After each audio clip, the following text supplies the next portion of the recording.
Le petit Émile a malheureusement été tué et les enquêteurs n'ont plus aucun doute.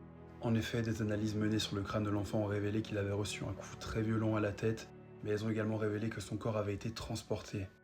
Autre détail troublant, toujours selon ces analyses, alors qu'Émile a été tué le 8 juillet 2023, son crâne a été retrouvé par une randonneuse le 30 mars 2024, mais l'un des coupables aurait déposé son crâne quelques jours seulement avant sa découverte, ce qui veut dire que son corps aurait été dissimulé pendant tous ces mois.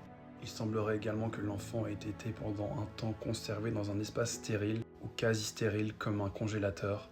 Et enfin, ses vêtements retrouvés ne portaient aucune trace de décomposition, ce qui prouve bien qu'Émile n'est pas mort seul en forêt, perdu, et qu'on a en fait assisté à une certaine mise en scène.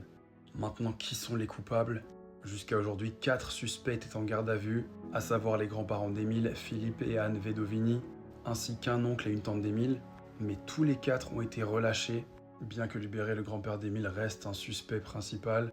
En effet, des écoutes téléphoniques menées par les enquêteurs ont permis de découvrir qu'il pouvait se montrer violent, et certains de ces 10 enfants se sont plaints d'avoir déjà reçu des coups de poing et des coups de pied de sa part, et on sait à présent qu'Émile est mort des suites d'un violent traumatisme crânien, infligé par une arme ou un coup de poing, on ne le sait pas encore. Est-ce que ce coup avait été donné avec l'intention de tuer Émile ?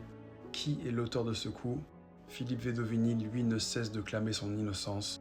Manifestement, les gendarmes n'ont pas assez de preuves pour incriminer qui que ce soit pour le moment, et c'est pourquoi au moment où je fais cette vidéo, tout le monde est en liberté. Et je vous rappelle que l'enquête a été requalifiée en homicide volontaire et recel de cadavres, que la vérité puisse éclater, et comme d'hab, je vous tiens au courant.